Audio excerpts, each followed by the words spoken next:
Welcome back to another episode of Infidelity Tales Lab. We're thankful for your continued viewership. Before we begin, tell us, where in the world are you watching from? We love knowing our global reach. Now, let's dive into today's story. Chapter 1. The Empire's Shadow. Roman Castellano stood at the floor-to-ceiling windows of his father's corner office, watching the city sprawl beneath him like a chessboard waiting for the next move. At 34, he possessed the sharp features of old Italian nobility mixed with the cold calculation of American business. Dark eyes that missed nothing, a jaw that never showed weakness. The Castellano Empire stretched across 3 states, legitimate businesses fronting more profitable ventures that existed in society's gray spaces. Vincent Castellano had built this kingdom from nothing, transforming a small construction company into a sprawling network of enterprises.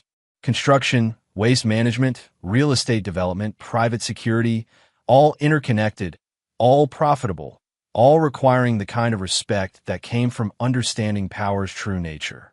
Roman had been groomed for this moment since childhood. While other kids play video games, he studied balance sheets. While they went to summer camp, he shadowed department heads, learning every aspect of the business. Vincent had been methodical in his son's education. A king without knowledge is just a target. Roman. Never forget that. The call came at 3:47 a.m. on a Tuesday. Vincent Castellano, age 61, had suffered a massive heart attack in his study, dead before the paramedics arrived. Roman had driven through empty streets to the family estate, his mind already shifting from grief to necessity. Emotion was a luxury he couldn't afford, not when hundreds of employees, dozens of operations, and millions in revenue hung in the balance. The funeral was a masterclass in controlled chaos. Legitimate business associates mingled with men whose handshakes carried the weight of unspoken agreements. Politicians offered condolences while mentally recalculating their allegiances. Roman stood at the graveside, his wife Ava beside him in designer black, her hand resting on his arm in a gesture that looked supportive but felt performative. Ava Morrison had entered his life 5 years ago at a charity gala, a striking blonde with a psychology degree from Columbia and an art gallery in Soho. She moved through high society with practiced grace, understanding exactly how much vulnerability to show, how much mystery to maintain. Roman had been captivated by her intelligence, her ability to navigate his world's complexities without flinching.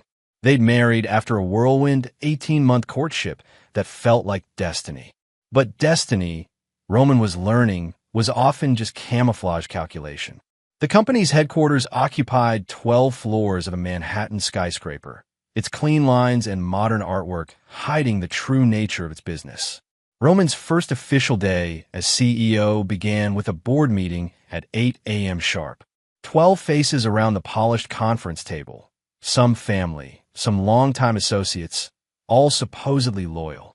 Frank Torino, his father's oldest friend and the company's CFO, handled the formal transition. Vincent always said this day would come. Roman's been preparing for it his whole life. But Frank's eyes held something Roman couldn't quite identify. Calculation mixed with what might have been pity. The morning moved with mechanical efficiency. Department heads presented status reports, quarterly projections, operational updates. Everything appeared normal, stable, ready for new leadership. Roman signed documents, approved budgets, made decisions with the confidence Vincent had drilled into him. It was during lunch that he noticed the first crack in the facade. His assistant, Maria Santos, a woman who'd worked for Vincent for 15 years, seemed nervous, avoiding eye contact.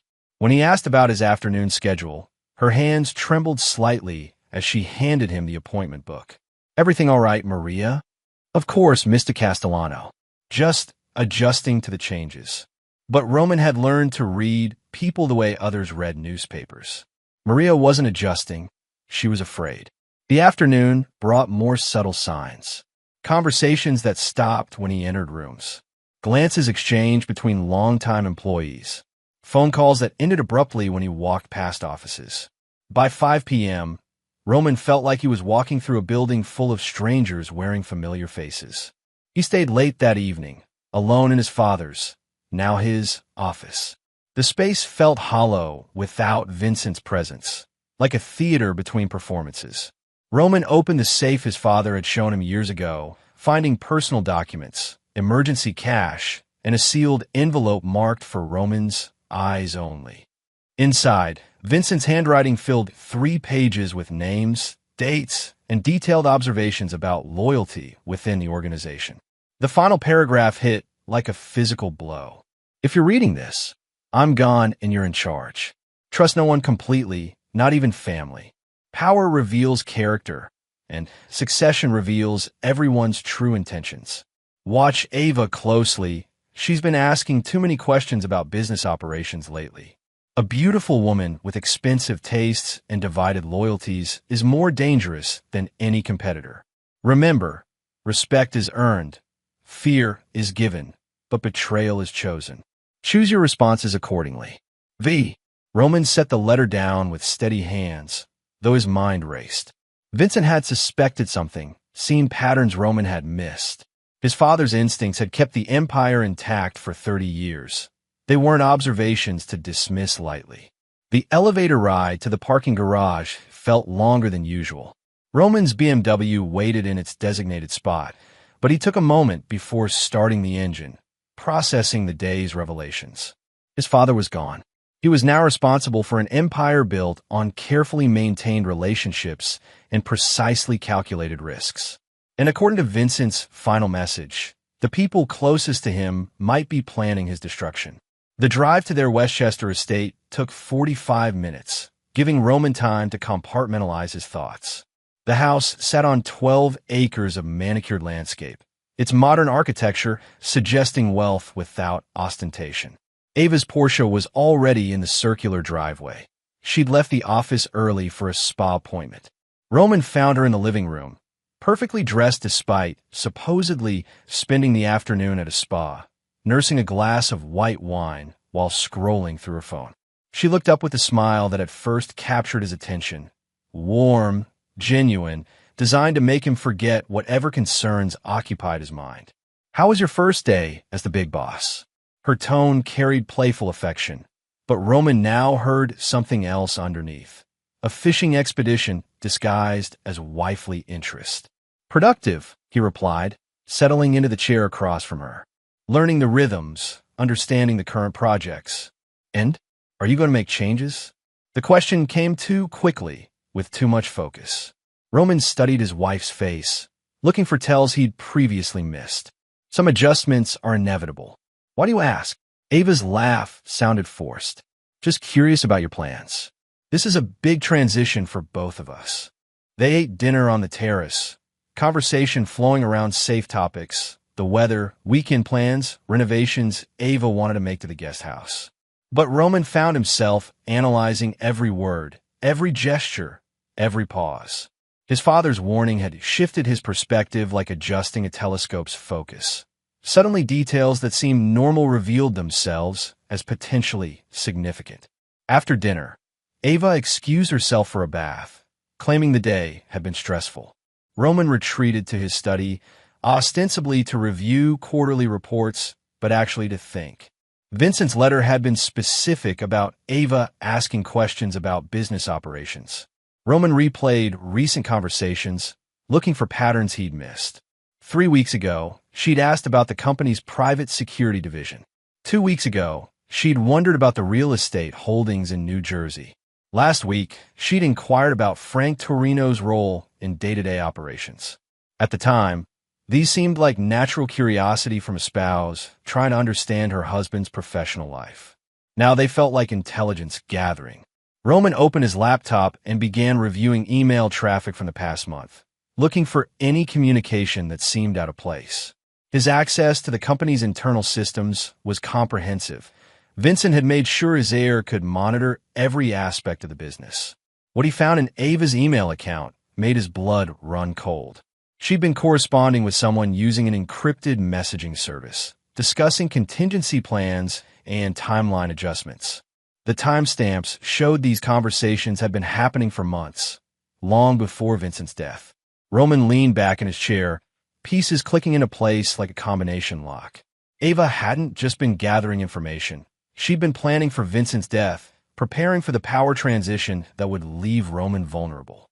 The house settled around him as night deepened, but Roman remained awake, his mind working through implications and possibilities. His wife, the woman who shared his bed, his secrets, his future plans, had been systematically betraying him while playing the role of supportive spouse. Vincent's final lesson was becoming clear. The most dangerous enemies wore the faces of allies, and the most devastating betrayals came from those granted the deepest trust. Roman closed the laptop and sat in darkness, feeling the weight of his inheritance settling on his shoulders. He now controlled an empire, but discovered his kingdom was riddled with traitors. Tomorrow would bring new challenges, new revelations, new tests of his resolve. But tonight, in the silence of his study, Roman Castellano began planning his response to betrayal. His father had taught him that respect and fear were the twin pillars of power. It was time to teach some lessons about both. Chapter 2. The Crown of Thorns. Roman arrived at the office before dawn, the Manhattan streets still quiet except for delivery trucks and early commuters. The building's lobby felt different now. He wasn't Vincent's son visiting the family business, but the man whose decisions would determine everyone's future. The elevator's ascent to the executive floor gave him precious minutes to settle into his new role completely. Maria Santos was already at her desk, steam rising from a fresh cup of coffee. Her surprise at seeing him so early was genuine. Vincent had rarely arrived before 8 a.m. "Good morning, Mr. Castellano. I wasn't expecting you until—" "Plans change, Maria. I need the employee personnel files for all department heads, plus anyone with access to confidential operational information. Have them on my desk in 30 minutes. Her hesitation lasted only a second, but Roman caught it. "Of course, sir. Is there something specific you're looking for?" "Patterns," he replied, watching her face for reactions. "My father always said the devil was in the details." Roman's office, Vincent's office until yesterday, felt more familiar now, like a suit that was finally tailored correctly. He'd spent countless hours here over the years, but always as the heir apparent. Now the weight of actual authority settled around him like armor. The personnel files revealed interesting details. Frank Torino had been requesting access to operational budgets outside his CFO purview. Sandra Walsh, head of human resources, had been making inquiries about executive insurance policies. David Chun, who ran the private security division, had been asking questions about the company's legal representation. Each individual request seemed reasonable in isolation. Together, they painted a picture of people positioning themselves for something significant. Maria returned with coffee and the morning's priority messages. Roman noticed she avoided mentioning his wife, though Ava usually called by this time to wish him luck on important days. The absence felt deliberate rather than accidental. "Has my wife called this morning?" "No, sir." "Should I reach out to Mrs. Castellano?" "That won't be necessary." Roman spent the next 2 hours reviewing the company's organizational structure with fresh eyes. Vincent had built layers of authority that prevented any single person from having complete operational knowledge. But Roman was discovering that several key players had been systematically expanding their access over the past 6 months. The pattern was subtle but clear. Someone had been preparing for a power vacuum, positioning loyal allies to control crucial aspects of the business when Vincent was no longer there to maintain oversight. Frank Torino knocked on his door at 10 a.m. sharp, carrying a leather portfolio and wearing the expression of a man about to deliver difficult news. "Roman, we need to discuss some operational concerns that have come up." "What kind of concerns?" Frank settled into the chair across from Roman's desk, his movements careful and measured. "Several department heads have been expressing uncertainty about the transition. Nothing personal, you understand, but your father had very specific ways of handling certain aspects of the business. Meaning some of our more sensitive operations require a particular kind of oversight. Experience with the nuances involved." Frank's tone suggested he was trying to be diplomatic while delivering an ultimatum. Roman leaned back in his chair, studying the man who'd been his father's friend for 3 decades. "Frank, are you suggesting I'm not capable of running my own company?" Not incapable, just inexperienced with certain complexities. Perhaps it would be wise to maintain the current operational structure while you learn the ropes. The conversation continued for 20 minutes, Frank carefully outlining a transition plan that would leave Roman with a CEO title but strip him of actual authority over key operations. It was a polite coup disguised as helpful guidance. "I'll consider your recommendations," Roman said finally, his tone giving no indication of his thoughts. Frank seemed satisfied with this response. "Take your time. These decisions shouldn't be rushed." After Frank left, Roman called David Shun to his office. The security division head was a former Marine who joined the company 5 years ago, bringing military precision to protecting company assets and personnel. Roman had always respected David's straightforward approach. "David, I need you to run background checks on several employees. Quietly, thoroughly, and with complete discretion." David's expression didn't change. "Any particular reason for concern?" "Call it due diligence. I want to understand who's been asking questions about operations outside their departments. Should I include family members in this review?" The question hung between them like a challenge. David knew exactly what he was asking, and his willingness to ask it suggested either complete loyalty or complete betrayal. "Include everyone," Roman said finally. "And David, this conversation never happened." "Understood." Lunchtime brought an unexpected visitor. Ava appeared in his office doorway with takeout from his favorite Italian restaurant, dressed in a way that suggested she'd put considerable thought into her appearance. "Thought you might be too busy to eat," she said, setting containers on his desk with practiced efficiency. "Thoughtful of you." Roman watched her movements, noting the subtle tension in her shoulders. "How was your morning?" "Productive. I had a meeting with the gallery's new investor, then lunch with Diana Morrison." She mentioned her sister casually, but Roman caught the significance. Diana worked for a competing real estate development firm. They ate in companionable silence for several minutes before Ava shifted to her real purpose. "Frank stopped by the house last night after you went to sleep. He seemed concerned about something." Roman kept his expression neutral. "What kind of concerns?" "He mentioned that some of the senior staff are worried about continuity. Apparently, there are aspects of the business that require specialized knowledge." Ava's choice of words echoed Frank's earlier conversation almost exactly. "And what do you think about these concerns?" Ava's smile was perfectly calibrated, supportive but slightly worried. "I think you're incredibly capable, but maybe there's wisdom in transitioning slowly. Your father built something remarkable, and preserving that legacy should be the priority." Roman finished his meal, while Ava outlined a vision of gradual transition that would keep him safely isolated from real operational control. Her argument was logical, well-rehearsed, and completely designed to neutralize him as a threat to whatever plan was already in motion. "I appreciate your perspective," he said when she finished. "Family support means everything during times like this."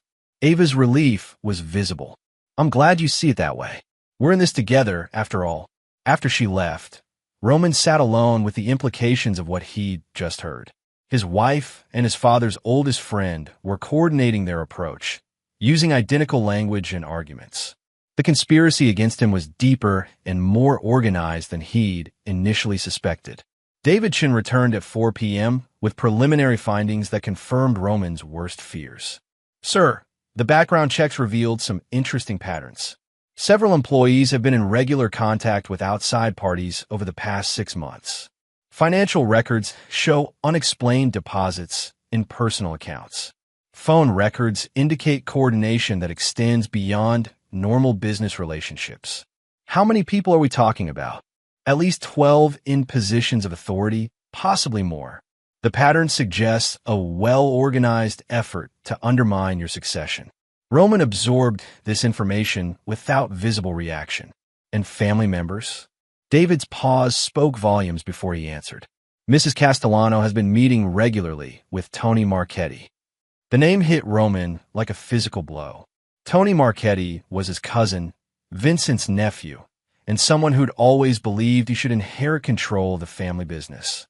More importantly, Tony had been like a brother to Roman growing up. They'd shared secrets, dreams, and ambitions.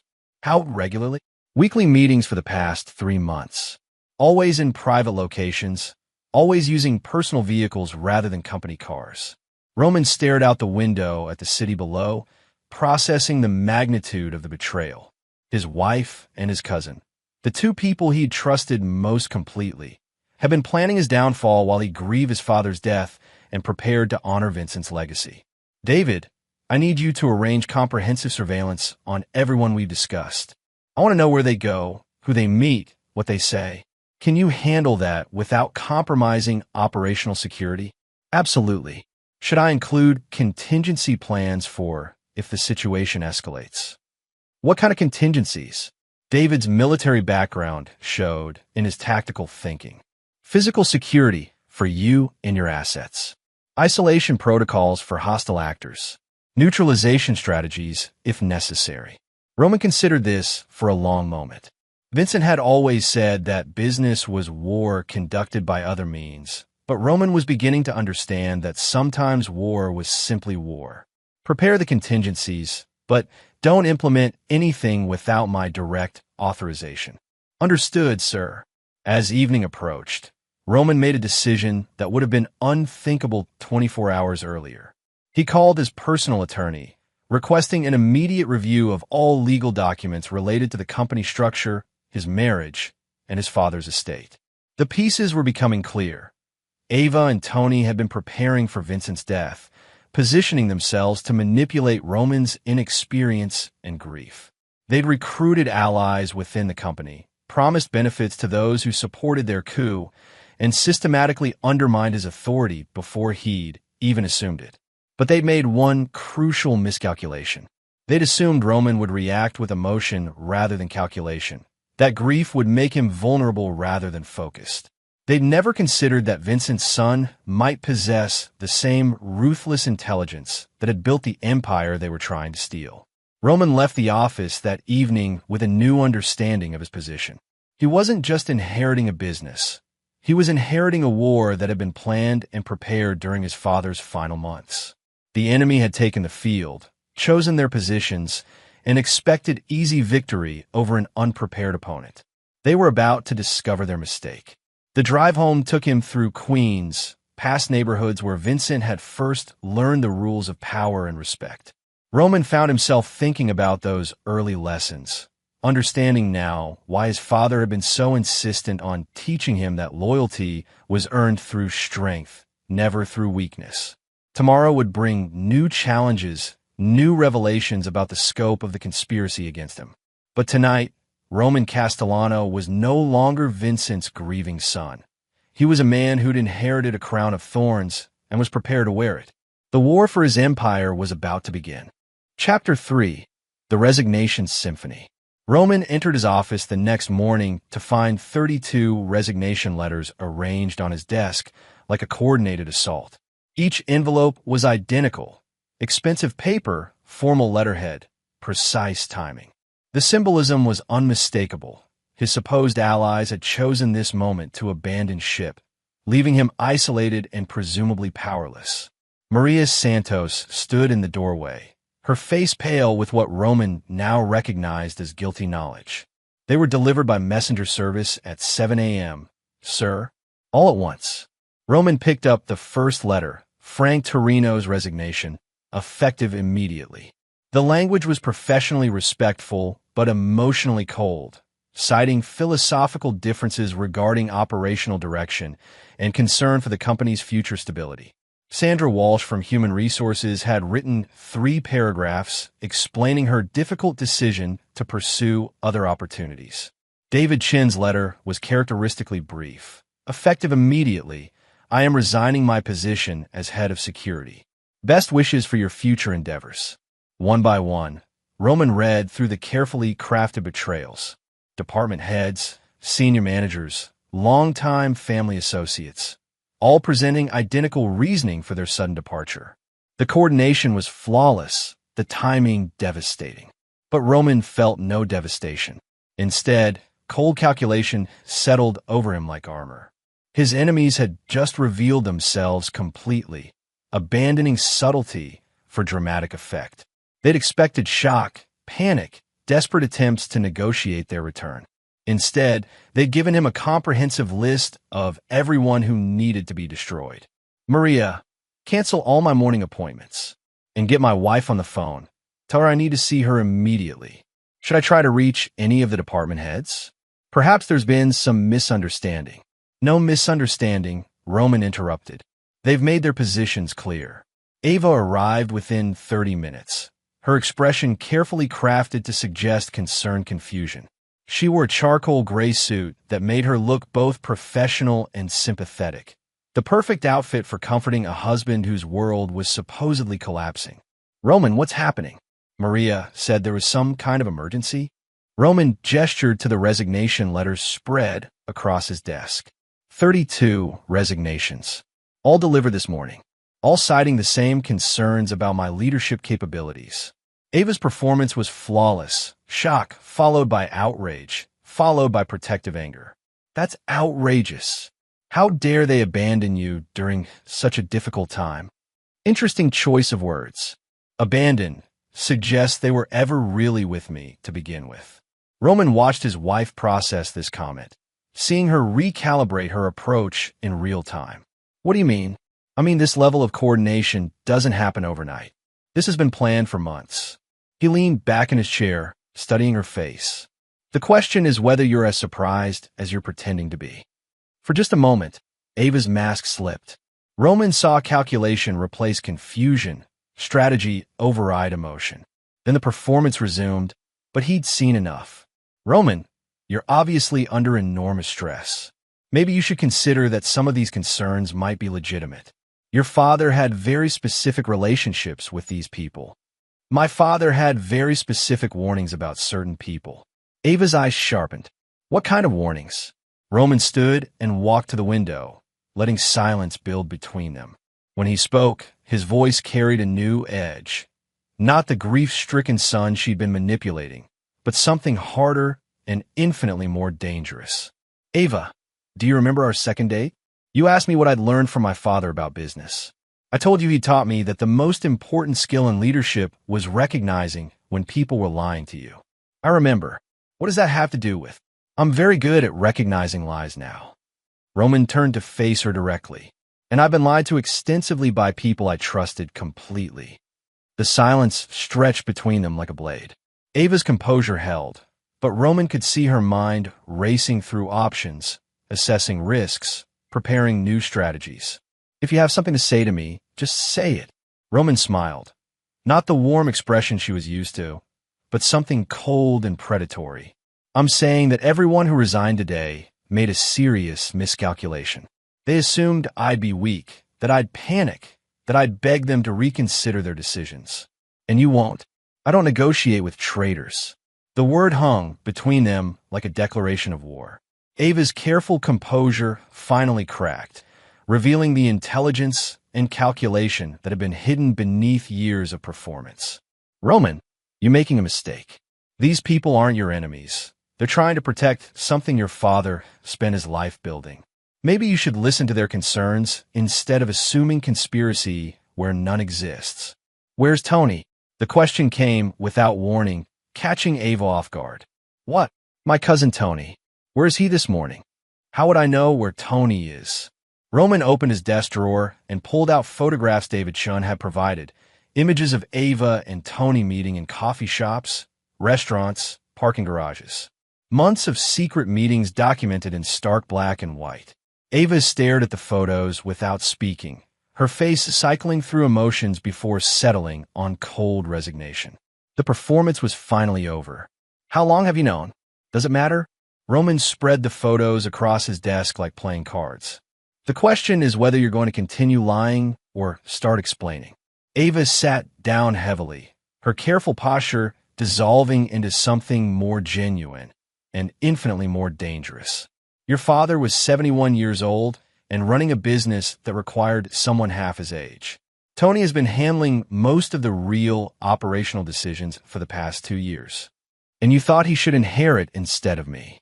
I thought the business should be run by someone who understood it completely.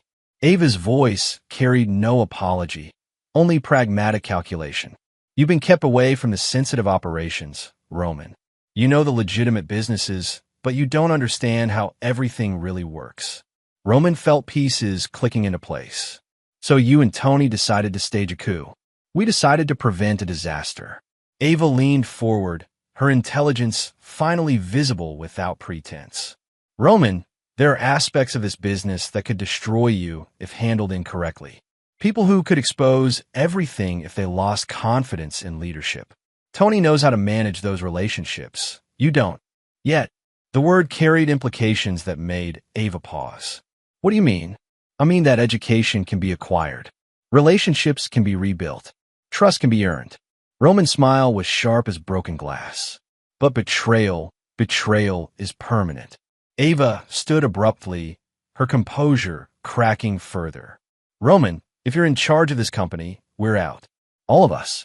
The people who actually keep things running, who understand the real business, who have the connections that matter. You'll be left with an empty building and a pile of legal problems you can't handle. Perfect. The word came without hesitation, carrying such cold finality that Ava's face went pale. No way. Perfect, Roman repeated, standing to face his wife directly.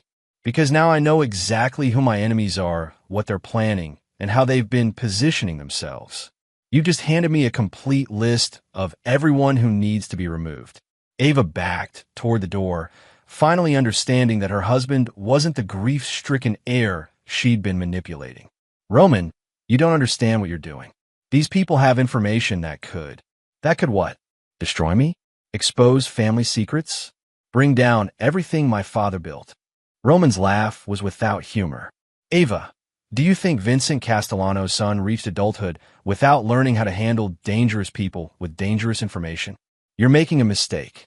The only mistake I made was trusting people who were already planning my destruction. Roman walked around his desk, advancing slowly. But that's a mistake I'll never make again. Ava fumbled for the door handle, her carefully planned coup dissolving into desperate retreat. This isn't over, Roman. You can't run this business alone. I won't be alone. I'll have loyal people around me.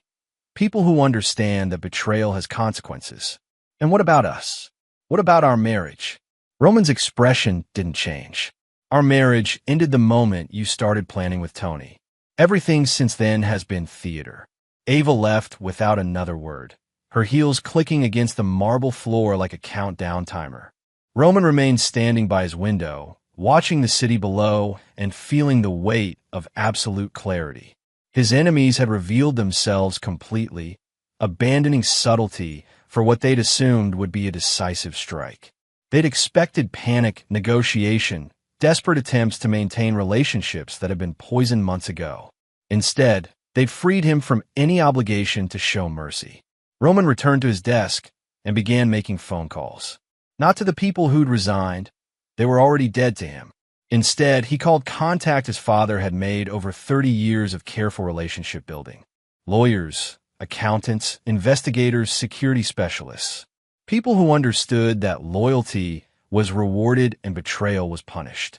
By noon, Roman had assembled a team of professionals who owed their primary allegiance to Vincent Castellano's memory and his son's future.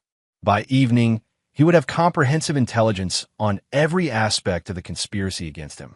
And by tomorrow, the war for his empire would begin in earnest.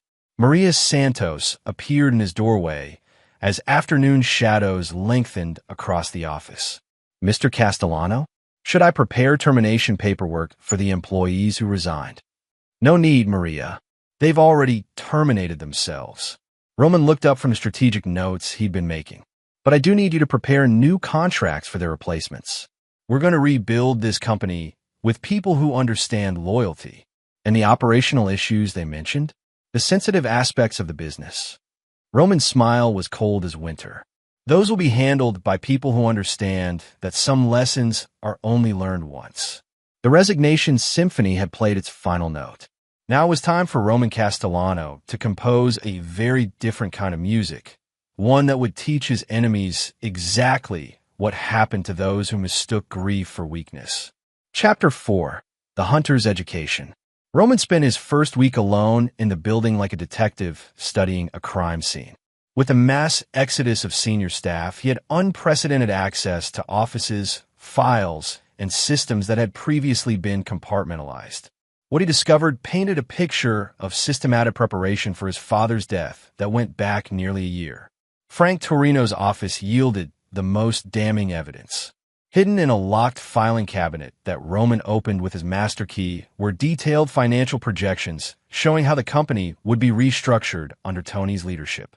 Revenue streams Roman had never heard of, client relationships he'd been kept away from, operational procedures that painted his supposed inheritance as merely the legitimate front for something much larger and more complex.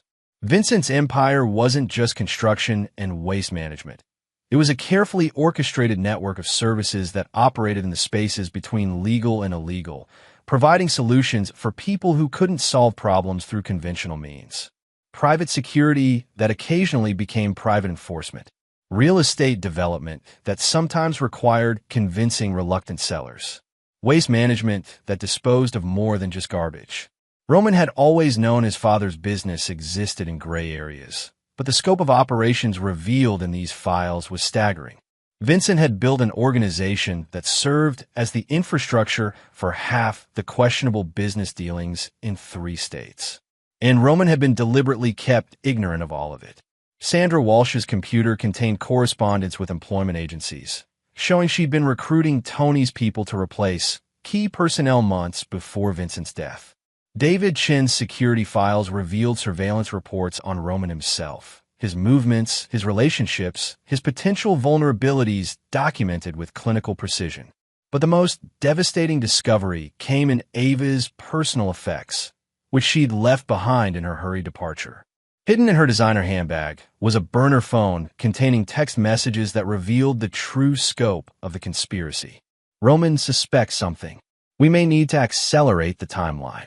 Ava to Tony, dated 2 days after Vincent's funeral. Frank is nervous about the financial transitions. Make sure he understands his position is secure under new management. Tony to Ava, 3 days ago. Once the resignations are submitted, we'll have 48 hours to consolidate control before he can mount any serious response. Ava to Tony, yesterday morning. Roman sat in his father's chair, reading through months of messages that chronicled his wife's systematic betrayal. The planning had been meticulous, the timeline carefully calibrated, the execution flawless, except for one crucial miscalculation. They'd assumed he would react like the sheltered heir they'd kept him as, rather than the predator his father had actually raised. His education in the family business had been deliberate but incomplete. Vincent had taught him legitimate operations, financial management, personnel leadership, strategic thinking, all the skills necessary to run the company's public face. But the deeper operations, the sensitive relationships, the true sources of power had been kept from him until he was ready. Vincent's death had simply come before that education was complete. But Roman was a fast learner, and his enemies had inadvertently provided him with a comprehensive curriculum. He spent 3 days studying every file, every record, every piece of correspondence he could find. Names of clients who required discreet services. Lists of public officials who received monthly consulting fees for unspecified services. Detailed records of problems solved and debts collected through methods that never appeared in official reports. By Thursday, Roman understood exactly what his father had built and how it operated. By Friday, he was ready to begin taking back. His first call was to Albert Morrison, a man whose name appeared frequently in Vincent's private files, but whom Roman had never met. Morrison answered on the second ring with a voice that suggested he'd been expecting this conversation. Roman Castellano. I've been wondering when you'd call. Mr. Morrison, I believe we need to discuss some business arrangements that were interrupted by recent personnel changes. I heard about the resignations. Unfortunate timing. Morrison's tone suggested he understood exactly what those resignations represented. Perhaps we should meet in person. There are matters that require delicate handling. They arranged to meet that evening at a restaurant Morrison specified, an establishment that Roman recognized from his father's private calendar. When he arrived, Morrison was already seated in a back booth that provided privacy and clear sight lines to all entrances. Albert Morrison was 70 years old, distinguished, and carried himself with the confidence of someone accustomed to wielding power from behind the scenes.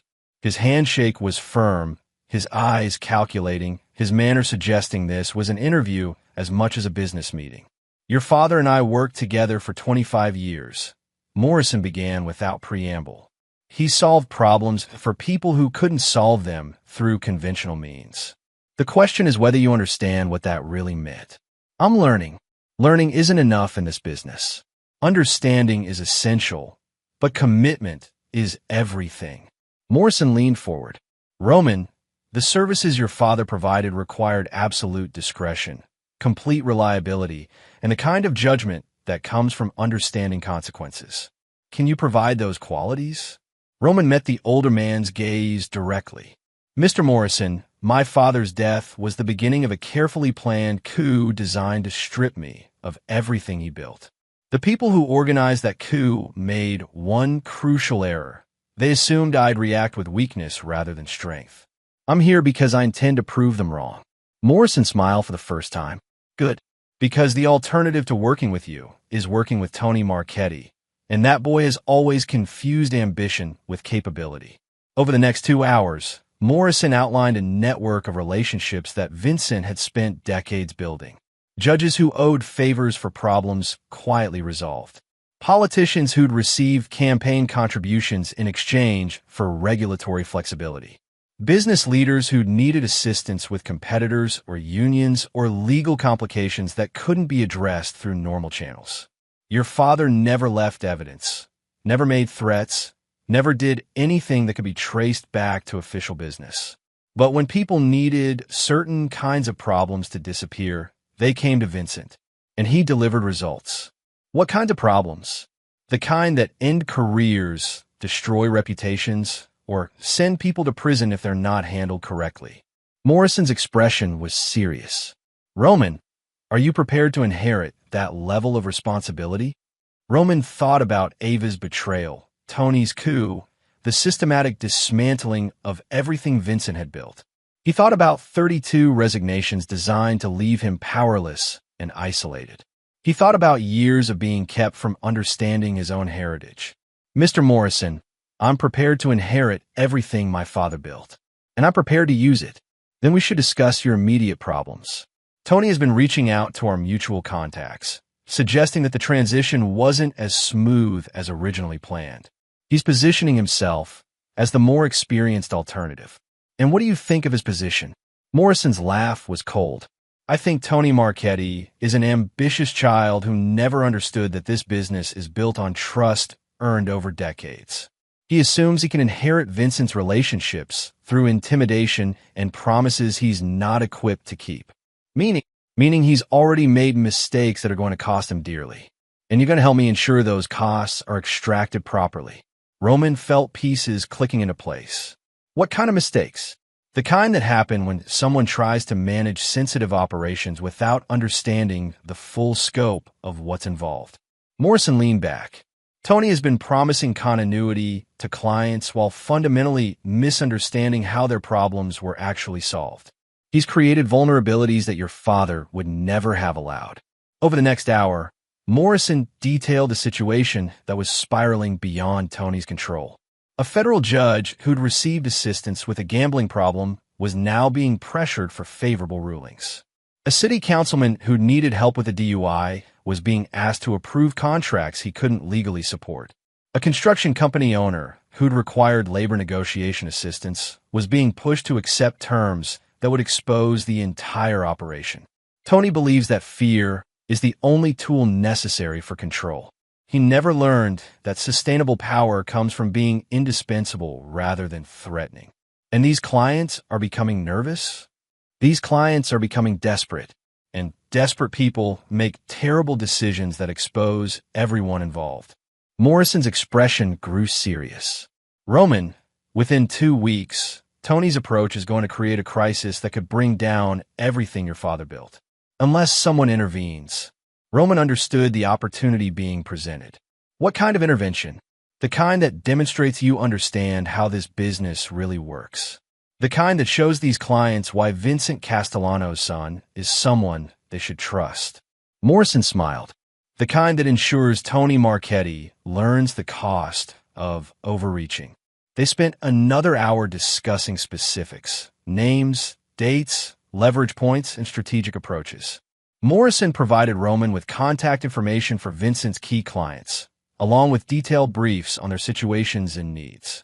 Your father always said that information was the most valuable currency in any negotiation. He collected it carefully, used it sparingly, and never wasted it on personal vendettas. Morrison stood to leave, but he also said that betrayal required consequences severe enough to deter future betrayals. And what kind of consequences did he have in mind? Morrison's smile was sharp as broken glass, the kind that ensure his enemies never forget the lesson. Roman left the restaurant with a comprehensive understanding of both opportunity and responsibility. His enemies had assumed that stripping away the company's senior leadership would leave him powerless. Instead, they'd given him direct access to the true sources of power his father had spent decades cultivating. Tony was overplaying his hand, Ava was overestimating her importance, and Frank was discovering that financial knowledge without operational understanding was worthless. But Roman now had both. The drive home took him through neighborhoods where Vincent had first learned the rules of power and consequence. Roman found himself thinking about those early lessons, understanding now why his father had been so insistent on teaching him that respect was earned through results, not promises. Tomorrow would bring the beginning of his real education in family business. But tonight, Roman Castellano was no longer the sheltered heir his enemies had underestimated. He was a man who'd inherited both an empire and the knowledge to use it. The hunter had become the hunted. Now it was time to reverse those roles permanently. Chapter 5. The Web Unravels. Roman's new understanding of the family business transformed his perspective completely. What had seemed like devastating betrayal now appeared as strategic opportunity. His enemies had isolated themselves from their power base, while providing him with complete intelligence on their plans and capabilities. The key was patient execution rather than emotional reaction. Monday morning brought Roman's first test of his expanded knowledge. Judge Harrison Blackwell called the private number Morrison had provided, his voice tight with anxiety that suggested Tony's inexperience was already creating problems. "I need to speak with Vincent's successor about a sensitive matter that's becoming complicated. This is Roman Castellano. What can I do for you, Your Honor? There's a situation developing that requires the kind of careful handling your father specialized in. Unfortunately, the person who's been representing your organization lately doesn't seem to understand the nuances involved." Roman had studied Judge Blackwell's file over the weekend. Vincent had helped resolve a gambling problem that could have destroyed the judge's career, accepting Blackwell's gratitude in the form of favorable consideration for certain legal matters affecting family business. It was a relationship built on mutual benefit rather than coercion. I understand Tony has been overzealous in his approach.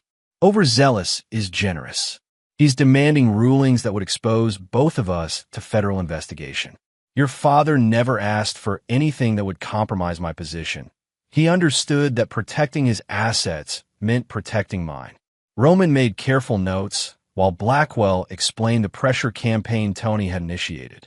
Where Vincent had requested occasional favorable scheduling or procedural considerations, Tony was demanding dismissals of serious charges and suppression of evidence that would obviously trigger investigative scrutiny. Your Honor, I apologize for any inappropriate pressure you've received. That approach doesn't reflect our organization's values or strategic thinking. Then you'll call off your cousin? I'll handle the situation personally.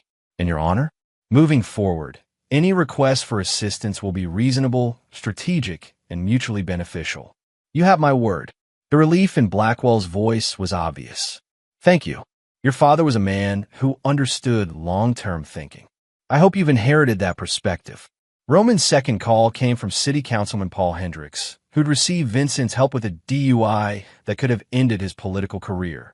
Tony had been demanding approval for construction contracts that violated multiple city regulations. Kid doesn't understand that some favors cost more than they're worth, Hendricks explained. Vincent knew the difference between influence and exposure. This Tony character seems to think fear is the only tool that matters. By noon, Roman had received similar calls from 6 different contacts. The pattern was consistent.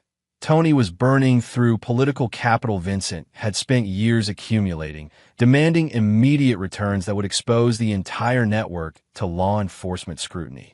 He's acting like a mob enforcer rather than a business strategist, Morrison explained when Roman called to update him. Vincent's approach was surgical. Tony's is sledgehammer. And sledgehammers leave evidence. How long before this creates serious legal problems? FBI opens investigations when patterns become obvious. Tony's demands are creating a pattern that will be visible within weeks. Roman understood the opportunity this created. Tony's aggressive approach was alienating the political network that formed the foundation of family power.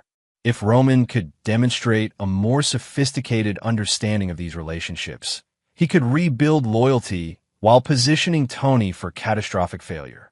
Albert, I need to meet with each of these contacts personally. Face-to-face reassurance that the organization understands long-term strategic thinking. Dangerous territory. If you're seen meeting with judges and politicians so soon after taking control, it could raise questions. Not if the meetings are social rather than business. Vincent attended charity events, political fundraisers, cultural occasions. Natural opportunities for brief conversations that wouldn't attract attention. Morrison's approval was evident in his tone.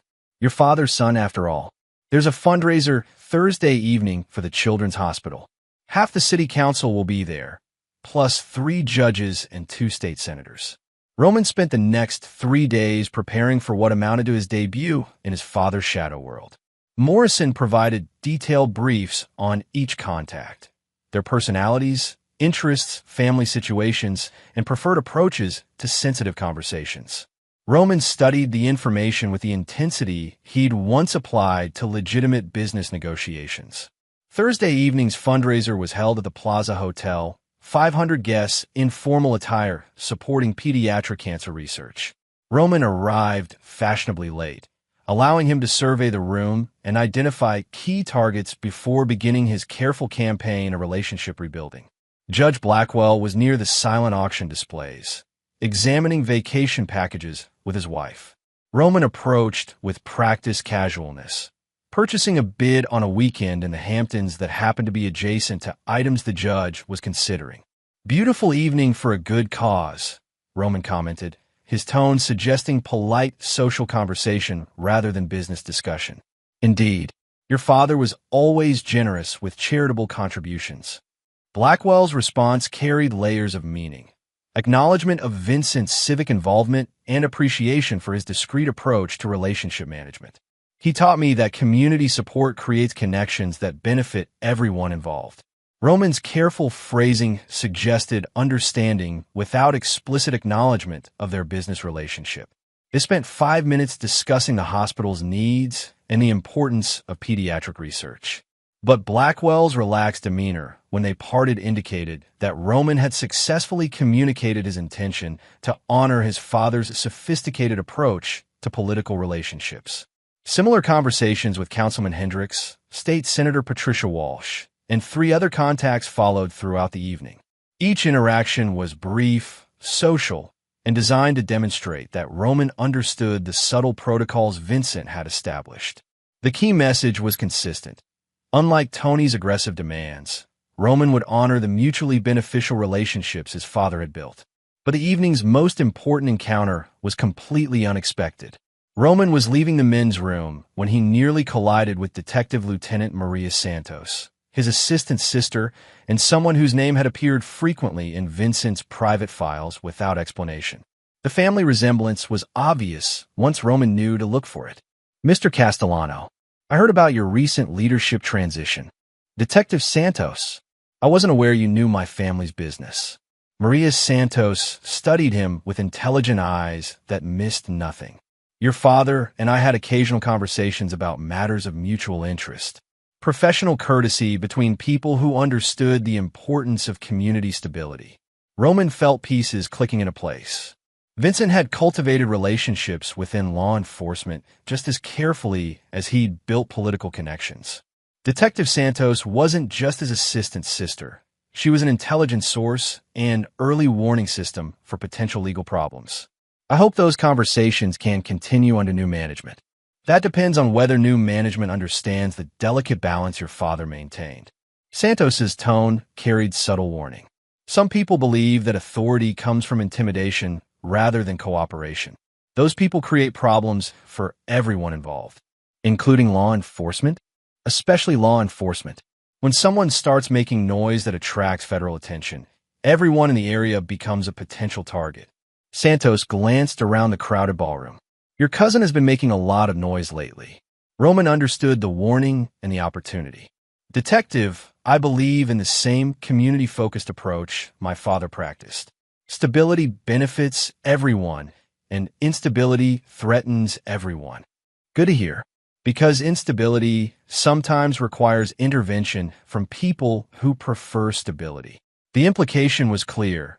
If Tony's reckless approach created federal heat, Detective Santos would be forced to take protective action that could include targeting anyone associated with family business. I appreciate the heads up. Just friendly advice between community members who want the same things. Roman left the fundraiser with a comprehensive understanding of both the opportunities and dangers facing him. Tony's aggressive approach was creating a window for Roman to rebuild damaged relationships, while positioning his cousin for spectacular failure. But that window was limited.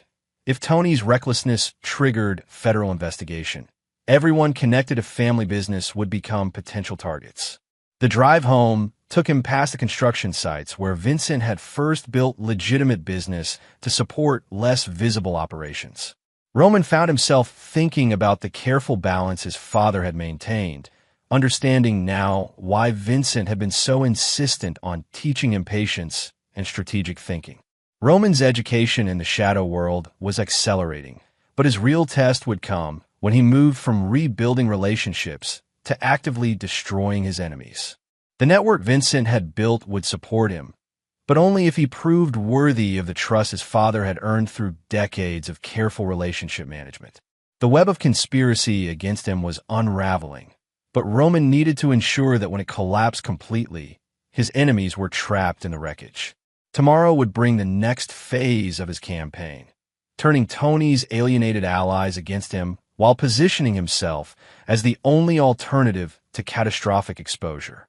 The hunter was becoming the predator, and predators required both patience and precision to ensure their prey never escaped.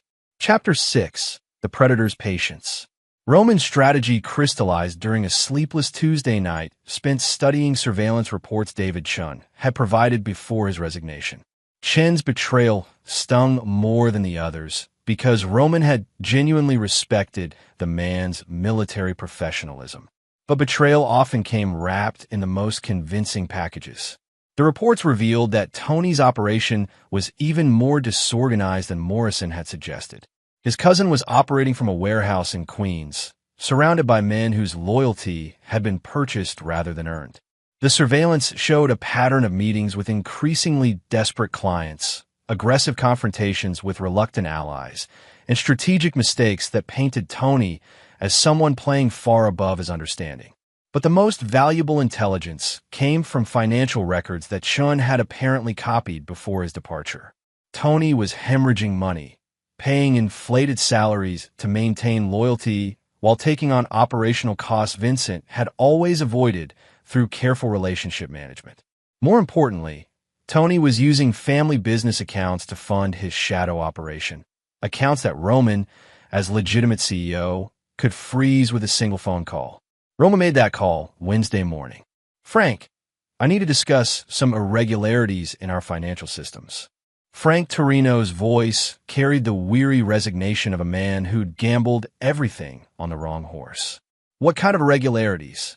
Unauthorized access to operational accounts, withdrawals that weren't approved through proper channels, the kind of financial mismanagement that could expose the company to regulatory scrutiny. Frank's pause was telling. Roman, perhaps we should meet to discuss this situation properly. I don't think so, Frank. I think you should consider whether continuing to provide financial support for unauthorized operations is worth risking federal banking violations. The threat was subtle but clear. Roman knew about the money trail and was prepared to use it. Frank's response confirmed that Tony's financial position was more precarious than anyone realized. The accounts will be secured immediately. Good. And Frank?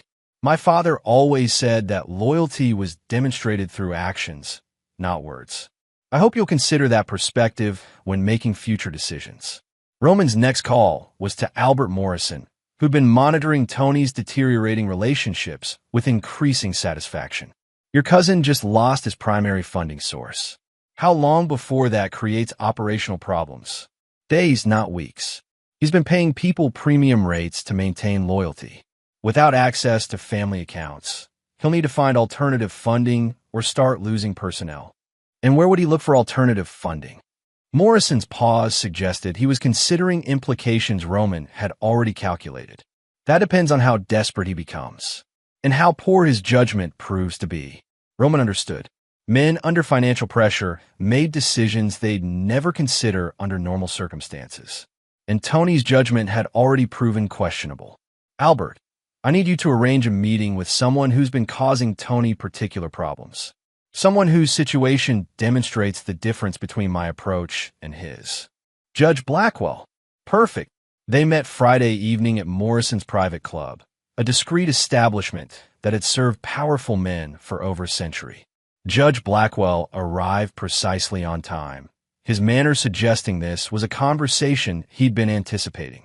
Your Honor, thank you for taking the time to discuss this delicate situation. Mr. Castellano, I'll be direct. Your cousin's approach is creating problems that could destroy both our positions. Either this situation gets resolved quickly, or I'll be forced to distance myself from your family entirely. Roman had prepared for this moment carefully, studying Vincent's files on Blackwell and understanding exactly what the judge needed to hear. Your Honor, my father's approach was built on mutual benefit and long-term strategic thinking. He understood that sustainable relationships require protecting all parties involved. Roman leaned forward. Tony's approach reflects inexperience and poor judgment. I intend to correct both problems. How? By demonstrating that Vincent's son understands his father's principles. Roman placed a thin folder on the table between them. Your Honor, the gambling situation that originally brought you into our orbit has been completely resolved. There are no outstanding debts, no ongoing obligations, no continuing vulnerabilities. Blackwell opened the folder to find documentation proving that his gambling debts had been quietly eliminated, not just covered, but erased from the books of every creditor involved. Your father never mentioned this resolution, because he understood that true power comes from solving problems completely rather than using them as leverage. Roman's tone carried Vincent's measured authority. Your Honor, our family doesn't collect judges as assets. We build relationships with people who share our commitment to community stability. Blackwell studied the documents with obvious relief. And what about your cousin's demands? What demands? As far as I'm concerned, you don't owe our family anything beyond the professional courtesy one community leader shows another. The judge's expression transformed from anxious calculation to genuine appreciation. Your father's son indeed. However, Roman continued, his tone sharpening slightly. Tony's reckless behavior has created a situation that threatens everyone involved. I need your help to resolve that situation permanently. What kind of help? Roman placed a second folder on the table. Tony has been making financial demands that violate both banking regulations and federal racketeering statutes. If someone were to file a formal complaint about systematic extortion attempts, Blackwell examined the documents, carefully recorded evidence of Tony's threats and demands, presented in language that would be immediately recognizable to federal prosecutors. This is enough to trigger a RICO investigation, which would expose everyone involved, including people who've done nothing wrong. Roman's expression was serious.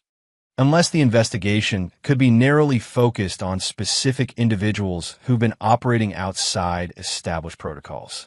The judge understood immediately. A federal investigation that targeted Tony specifically rather than the entire network, would eliminate Roman's primary competitor while protecting the relationships Vincent had built. This would require careful coordination with federal authorities. I have reason to believe federal authorities are already interested in Tony's activities. Detective Lieutenant Maria Santos mentioned that his aggressive approach was attracting unwanted attention. Maria Santos is a good cop. If she's concerned about community stability, that's significant. Blackwell closed both folders. What timeline are we discussing? Tony's financial resources have been significantly reduced as of this morning. Desperation leads to increasingly poor judgment. I expect he'll make mistakes within days that will provide the evidence necessary for formal charges. And you're certain this approach will protect the broader network? Roman's smile carried Vincent's cold calculation. Your Honor, my father spent 30 years building relationships based on mutual benefit and strategic thinking. I intend to honor that legacy while removing people who threaten it. They spent another hour discussing details, timing, evidence requirements, protective measures for legitimate business operations. When Judge Blackwell left, Roman felt the satisfaction of a plan clicking into perfect alignment. Tony's aggression had alienated political allies, his financial pressures were mounting, and his operational security was compromised by inexperience. Now federal law enforcement would be watching for the mistakes that desperation would inevitably produce. But Roman's campaign wasn't complete without addressing the personal betrayals that had made this war necessary. Saturday morning brought a call from Ava's divorce attorney, a predictable development that Roman had been preparing for since discovering her conspiracy with Tony. Mr. Castellano, my client, is prepared to discuss an equitable division of assets acquired during your marriage. Your client is prepared to negotiate her surrender terms, you mean? The attorney's pause suggested Ava hadn't been entirely forthcoming about the circumstances of their separation. Perhaps we could meet to discuss this situation more completely. That won't be necessary. Ava chose to abandon our marriage in favor of a conspiracy with my cousin. She's welcome to whatever assets she brought into the relationship, but she won't be taking anything that belongs to my family. Mr. Castellano, New York is an equitable distribution state. Your wife is entitled to.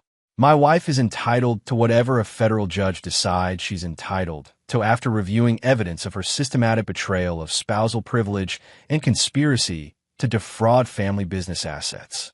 Roman had spent weeks preparing for this conversation, assembling documentation that would make Ava's divorce demands impossible to pursue without exposing her to serious criminal charges.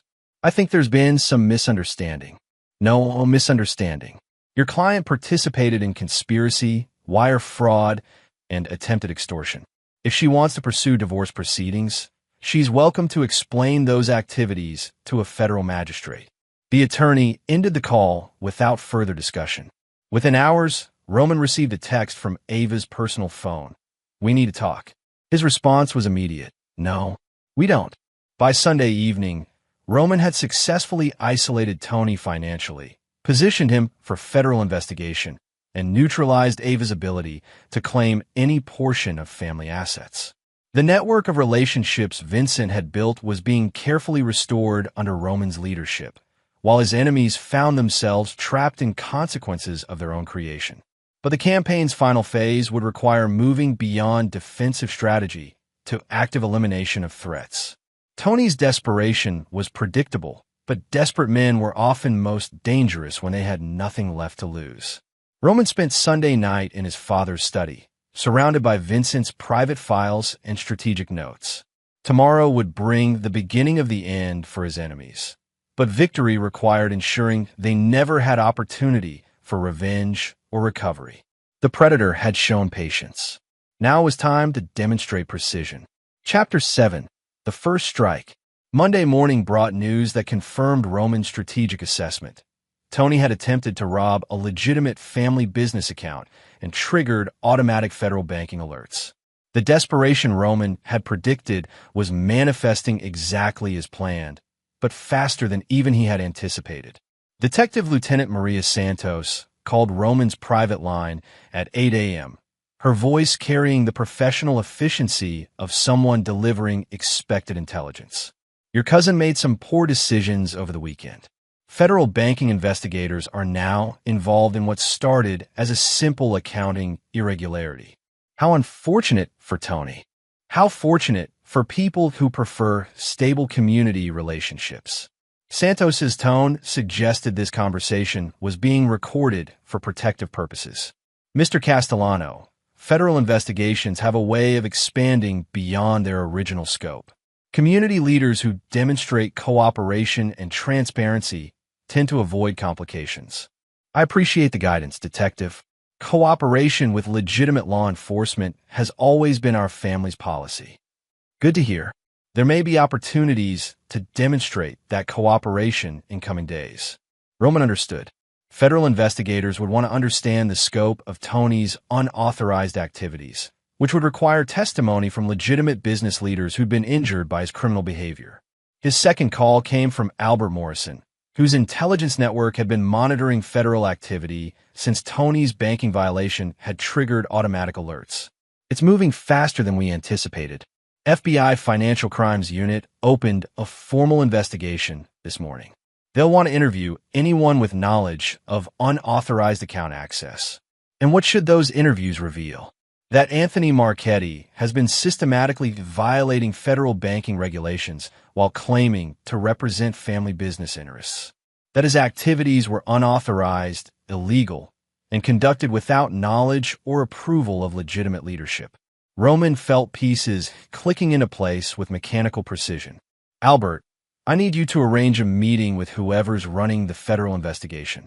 I want to demonstrate voluntary cooperation before they start making formal requests. Dangerous territory. Once you start talking to federal agents, every word gets scrutinized. Not if you're providing information rather than defending against allegations.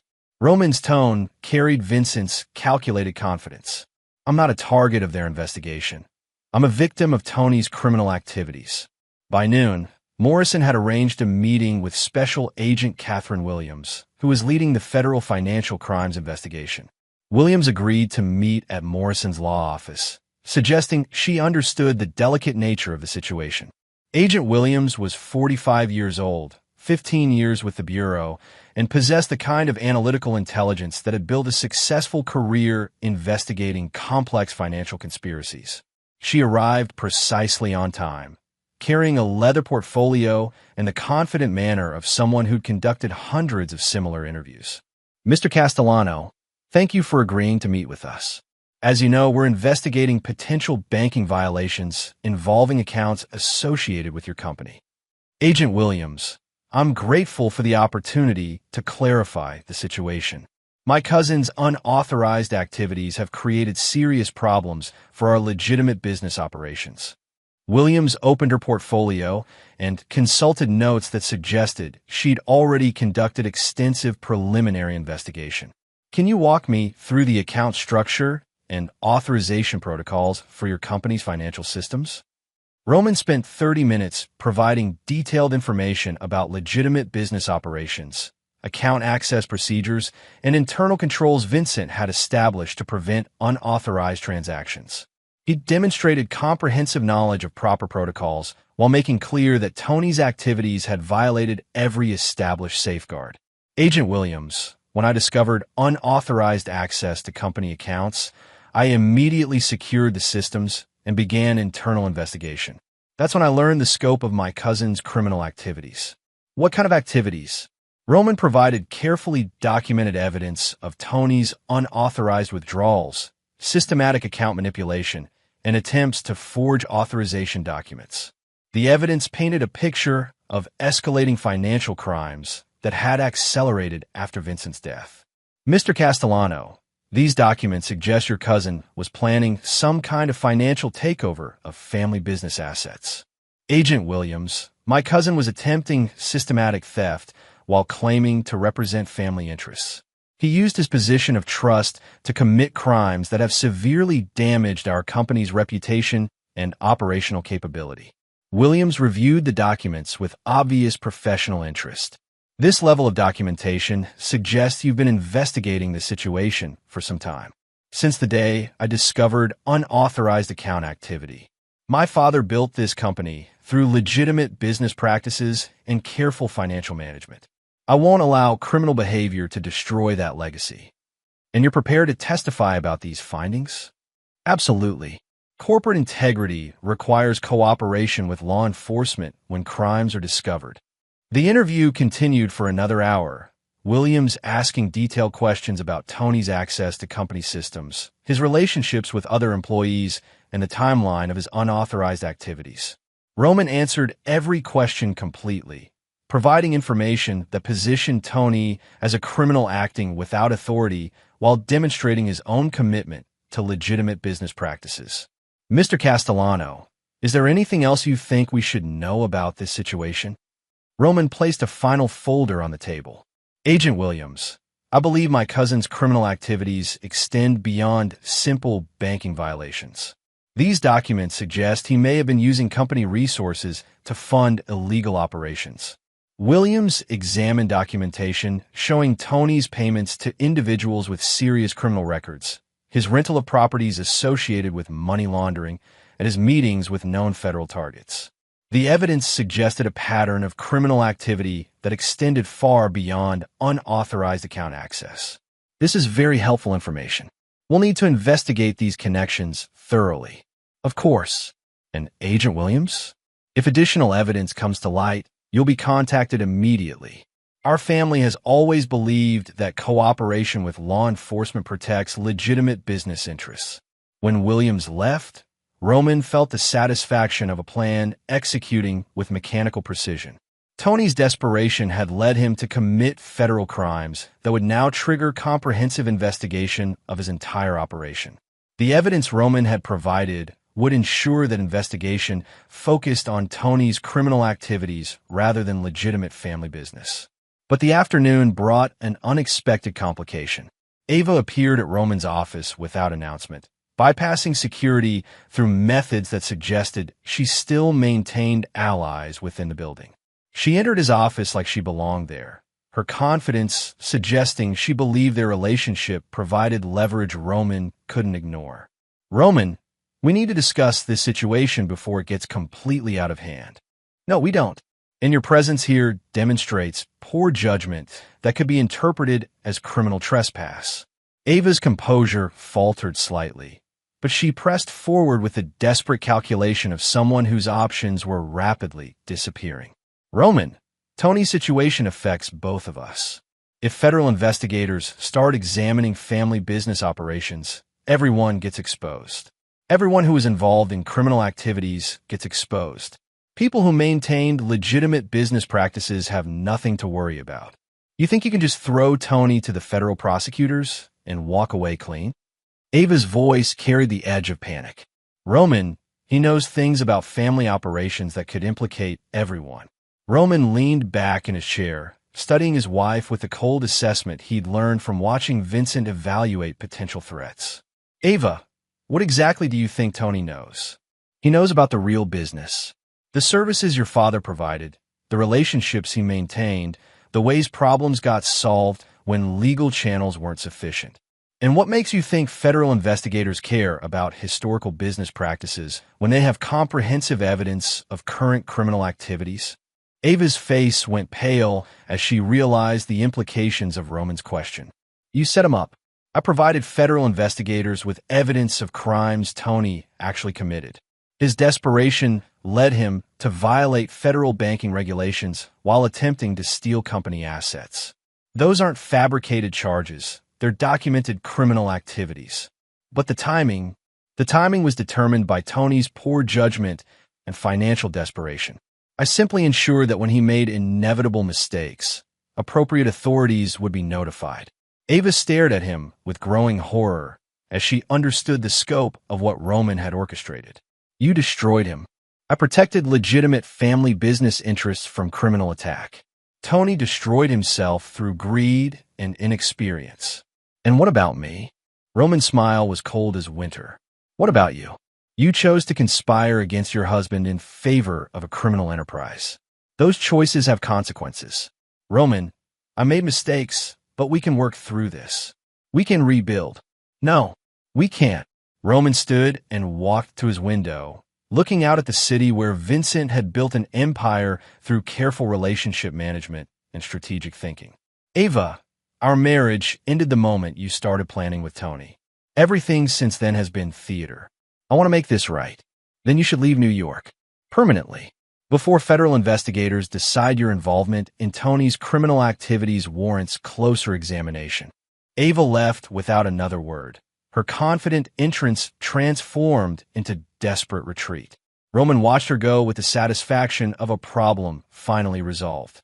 By evening, reports from Morrison's intelligence network confirmed that Tony's operation was collapsing. Key personnel were abandoning the warehouse headquarters, federal surveillance teams were monitoring known associates, and Tony himself had disappeared, probably seeking help from contacts who were now more liability than asset. The first strike had achieved every strategic objective. Tony was isolated, financially ruined, and under federal investigation for crimes that would ensure lengthy prison sentences. Ava was neutralized and preparing to flee rather than face potential prosecution. The political network Vincent had built was being carefully restored under Roman's more sophisticated leadership. But Roman understood that wounded enemies were often more dangerous than confident ones.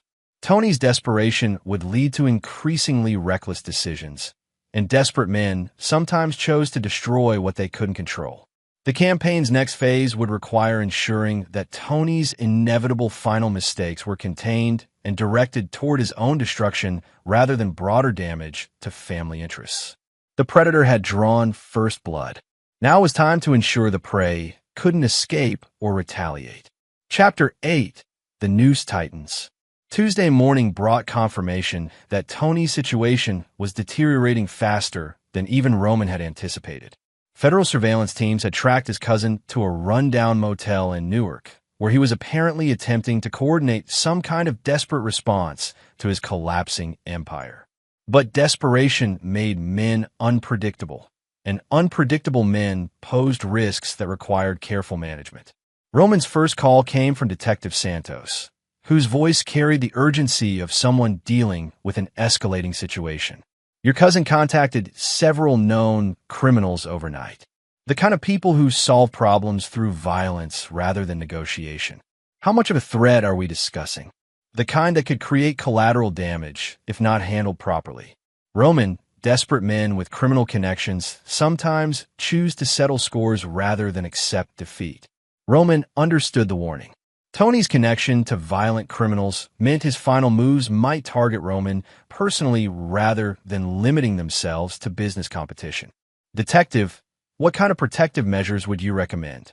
The kind that demonstrate community leaders take threats seriously while cooperating fully with law enforcement response.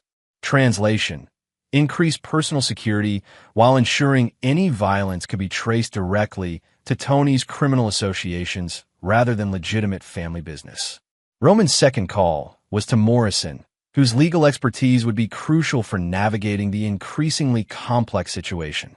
Albert, Tony's desperation is creating potential complications.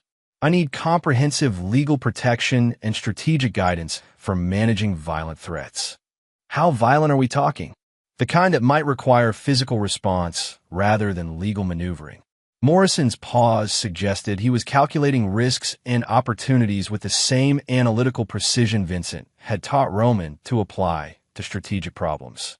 Roman, there are protocols for handling threats from criminal organizations. Legal protocols that protect legitimate business leaders while ensuring appropriate law enforcement response. What kind of protocols? The kind that document threats comprehensively, coordinate with appropriate authorities, and prepare defensive measures that can be completely justified to any later investigation. They spent an hour discussing personal security arrangements, legal documentation requirements, and communication protocols with law enforcement. Morrison's approach was methodical and thorough, designed to ensure Roman's safety while maintaining his position as a legitimate business leader defending against criminal attack. But Roman's most important conversation that morning was with someone he'd never expected to become an ally. David Chun called Roman's private line at 11 a.m., his voice carrying the professional efficiency that had made him valuable before his betrayal. Roman, I need to discuss Tony's current activities.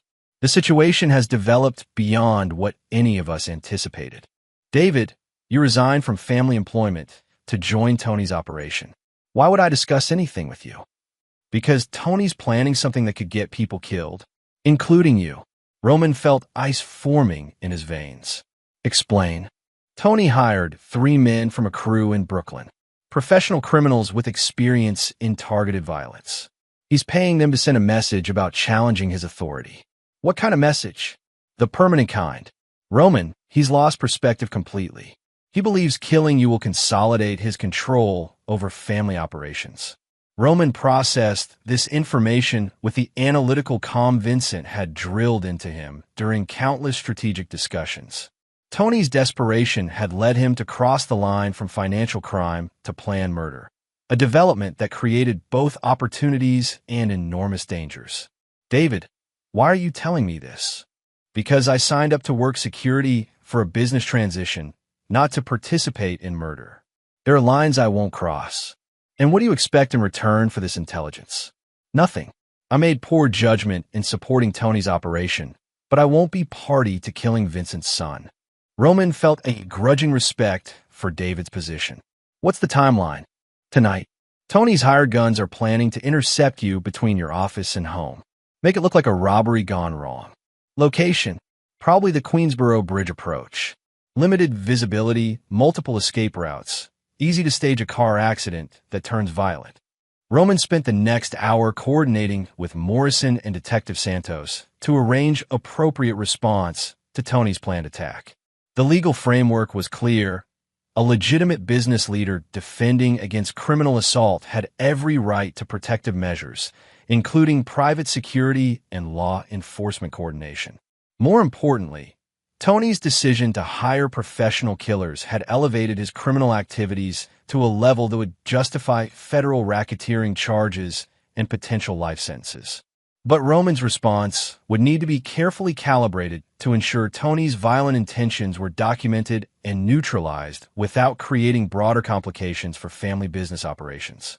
By afternoon, Roman had assembled a comprehensive plan that would turn Tony's assassination attempt into the final evidence needed to destroy him completely. Detective Santos arranged for undercover surveillance of the planned ambush location, ensuring law enforcement would have comprehensive documentation of Tony's criminal conspiracy. Morrison coordinated with federal prosecutors to ensure the assassination attempt would trigger additional charges that would eliminate any possibility of Tony ever threatening family interests again. And Roman arranged for private security that would ensure he survived the evening, while providing opportunities for Tony's hired killers to demonstrate their criminal intentions to watching law enforcement. At 6 p.m., Roman left his office following his normal routine, driving his usual route toward the Queensboro Bridge. But his BMW was equipped with bulletproof glass and reinforced armor, while 3 unmarked vehicles carrying federal agents and private security personnel followed at discreet distances. The ambush came exactly where David Chun had predicted. 2 vehicles attempted to box Roman's BMW on the bridge approach, while a third accelerated from behind to force a collision that would disable his car and provide opportunity for the planned assassination. But federal surveillance teams were recording every moment, while Roman security personnel were prepared to respond with overwhelming force. The ambush lasted less than 3 minutes. Tony's hired killers found themselves surrounded by federal agents and private security teams, their weapons confiscated, their communications monitored, and their employer's location tracked through surveillance equipment they hadn't detected. By 8 p.m., Tony Marchetti was in federal custody facing charges that included conspiracy to commit murder, racketeering, witness intimidation, and financial crimes. The evidence was overwhelming, the testimony was comprehensive, and the sentence would ensure he never threatened anyone again. Roman returned to his office that evening to find a message from Agent Williams requesting a meeting to discuss his cooperation with the federal investigation into Tony's criminal organization. The tone suggested appreciation for Roman's assistance rather than suspicion about his activities. But the evening's most satisfying moment came when Roman received a call from Frank Torino, whose voice carried the desperate calculation of a man who'd gambled everything on the wrong side. "Roman, I think there's been some misunderstanding about my position in recent events." "No misunderstanding, Frank. You chose to support a criminal conspiracy against family business interests. That choice has consequences. I was trying to protect the company during a difficult transition. My judgment may have been poor, but my intentions were. Your intentions were to profit from betraying a man who trusted you for 30 years. Frank, there's no coming back from that level of betrayal. Roman, please. I can provide valuable information about Tony's operation, testify about his criminal activities, help ensure he faces appropriate consequences. Frank, Tony is already facing life imprisonment for conspiracy to commit murder. Your testimony won't be necessary." The silence stretched between them before Frank made one final attempt. "What about my family? My pension? 30 years of loyal service." 30 years of loyal service ended the moment you started planning with Tony. Your family will survive your poor judgment, but they'll do it without family business support. Roman ended the call with the satisfaction of a lesson delivered with appropriate finality.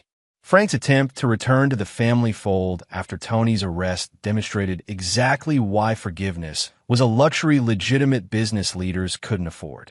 By midnight, Roman sat in his father's office reviewing reports from federal investigators, private security teams, and Morrison's legal network. Tony was under federal custody, facing charges that would ensure life imprisonment. Ava had fled New York rather than face potential prosecution as a co-conspirator. Frank Torino and other betrayers were isolated and powerless, their careers destroyed by association with criminal activities. The network of relationships Vincent had built was being restored under Roman's leadership, but with improved security and strategic protections that would prevent future betrayals. Most importantly, Roman had demonstrated to everyone watching that Vincent's son possessed the same ruthless intelligence and strategic thinking that had built the empire they'd attempted to steal. The noose had tightened around his enemies' throats with mechanical precision. Tomorrow would bring the final phase of his campaign, ensuring that the lessons learned from Tony's destruction would deter any future challenges to family authority. But tonight, Roman Castellano was no longer the inexperienced heir his enemies had underestimated. He was the undisputed leader of an empire, forged in betrayal and tempered by the necessity of absolute victory. The Predator had proven his dominance. Now, it was time to ensure that dominance was never questioned again. Chapter 9. Perfect Execution. 6 months after Tony's arrest, Roman stood in the renovated conference room of Castellano Industries, addressing a carefully selected group of new senior executives. The morning sun illuminated faces that belonged to people who understood loyalty, competence, and the consequences of betrayal. The transformation of the company had been systematic and complete. Every department head who'd participated in the conspiracy had been replaced by professionals whose backgrounds Morrison had vetted personally. The organizational structure had been redesigned to prevent future coups while maintaining the operational flexibility Vincent had built into family business. Ladies and gentlemen, this company exists because my father understood that sustainable success requires both strategic vision and tactical precision. Moving forward, those principles will guide every decision we make. The new CFO was Maria Santos, Detective Santos's younger sister, whose MBA from Wharton and background in forensic accounting made her ideally suited for managing complex financial operations. Her family connection to law enforcement provided additional security against future legal complications. The new head of security was Colonel James Mitchell, recently retired from military intelligence, whose understanding of operational security and threat assessment far exceeded David Chen's capabilities. Mitchell's background included counterintelligence work that would prove invaluable for protecting family business interests. Sandra Walsh's replacement as head of human resources was Dr. Patricia Novak, whose psychology doctorate and corporate consulting experience gave her sophisticated understanding of personnel management and loyalty assessment. Her hiring protocols would ensure future employees understood family business values before being granted positions of trust. But the morning's most important business was reviewing the final resolution of threats that had emerged during the succession crisis. Colonel Mitchell, please update us on Tony Marchetti's current status. Mitchell consulted his tablet with military precision. Federal prosecutors secured convictions on 15 felony charges, including conspiracy to commit murder, racketeering, financial fraud, and organized criminal activity. Sentence: for consecutive life, terms without possibility of parole. Currently housed in ADX Florence Maximum Security Facility. Roman felt no satisfaction in his cousin's destruction, only the cold acknowledgement that necessary justice had been served. Tony's attempt to steal Vincent's empire through betrayal and violence had earned him exactly the consequences such actions deserved. And the associates who supported his operation? Frank Torino pled guilty to financial fraud and conspiracy charges. Sentence: 15 years federal prison. David Chun received 10 years for his cooperation in the murder conspiracy. Sandra Walsh accepted a plea agreement for 5 years in exchange for testimony about the financial aspects of the conspiracy. Each name represented a person who'd chosen betrayal over loyalty, personal profit over family honor. Their destructions had been comprehensive and permanent, serving as object lessons for anyone who might consider similar disloyalty in the future. Dr. Novak, what's the status of personnel security protocols? Patricia Novak's response reflected the systematic approach to human resources that Roman had implemented throughout the organization. All current employees have undergone comprehensive background investigation and psychological assessment. New hiring protocols include extensive reference checks, financial review, and graduated access to sensitive information based on demonstrated loyalty over time. And former employees seeking reinstatement. None have been approved. Personnel who participated in the conspiracy have been permanently barred from any association with family business operations. Roman had been approached by dozens of former employees seeking to return to family employment, claiming their involvement with Tony had been coerced or misunderstood. Each request had been denied without consideration. Forgiveness was a luxury that invited future betrayal. Maria, financial recovery status? Maria Santos's report reflected the systematic rebuilding of financial operations under new management. All assets stolen or misappropriated during the conspiracy have been recovered through federal restitution orders. Company reserves have been rebuilt to pre-crisis levels. New financial controls prevent unauthorized access while maintaining operational flexibility. But Roman's most significant achievement had been the complete restoration of political and business relationships that Tony's aggression had damaged. Albert, relationship management update? Morrison smiled with satisfaction that reflected successful completion of a complex campaign. All key political relationships have been restored to pre-crisis levels. Several contacts have expressed appreciation for the professional manner in which recent difficulties were resolved. The network is stronger now than it was under your father's leadership. Judge Blackwell had become one of Roman's most reliable allies, appreciating the sophisticated approach to mutual benefit that contrasted sharply with Tony's crude intimidation tactics. Councilman Hendricks regularly sought Roman's input on municipal issues affecting business interests. State Senator Walsh had invited Roman to participate in economic development initiatives that would benefit family operations. The shadow network Vincent had built through decades of careful relationship management was now functioning under Roman's direction with improved security and strategic coordination. And law enforcement relationships? Detective Santos continues to provide community liaison services that benefit both family business and municipal law enforcement. Federal prosecutors have expressed appreciation for your cooperation during the Tony Marchetti investigation. FBI Financial Crimes Division considers our organization a model for corporate cooperation with federal law enforcement.